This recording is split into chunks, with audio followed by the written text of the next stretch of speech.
কেউ যখন আপনাকে একটা উপকার করে দেয় আপনার আমার থ্যাংক ইউ বলতে মনে থাকে, পানি দিল থ্যাংক ইউ বলতে মনে থাকে।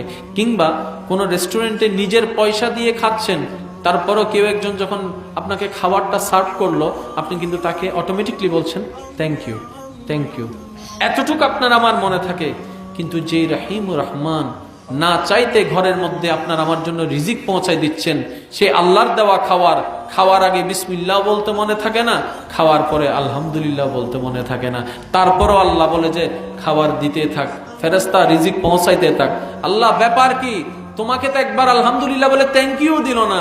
আল্লাহ পাক বলে যে আমার বান্দা একটু ভুলা মন আর কি, সবাইকে মনে রাখছে, শুধু আমাকে ভুলে গেছে।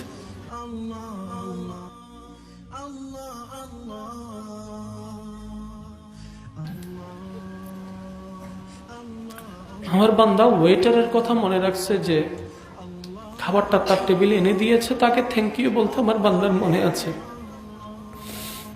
এক গ্লাস পানি যে তুলে দিয়েছে, তাকে থ্যাংক ইউ বলতে আমার বান্দার মনে আছে।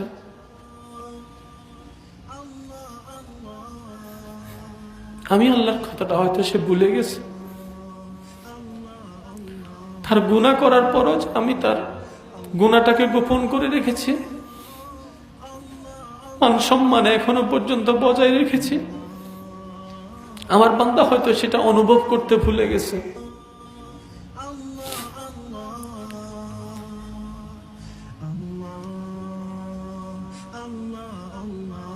কি পরিমাণ কষ্ট পায় তখন আল্লাহ।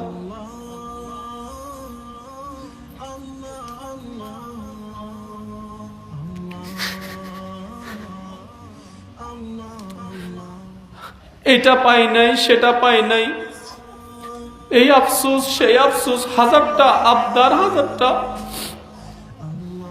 আল্লাহর কাছে কিন্তু জানিয়েছি। আল্লাহ এটা পাইলাম না, সেটা পাইলাম না, ওকে এটা দিলা, আমাকে সেটা দিলা না, হাজারবার বলেছি। আল্লাহ যতটুক দিয়েছেন এতটুকুর কি শুকরিয়া আপনি আমি আদায় করতে পেরেছি এখনো? একবার আল্লাহর দরবারে শুকরিয়া আদায় করেছি? চাই আমরা অনেক কিছুই।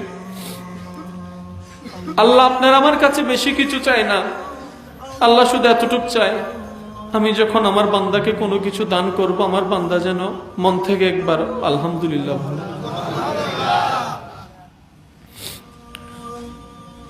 দুনিয়ার সবার ভালোবাসার কথা তো আপনার আমার মনে আছে।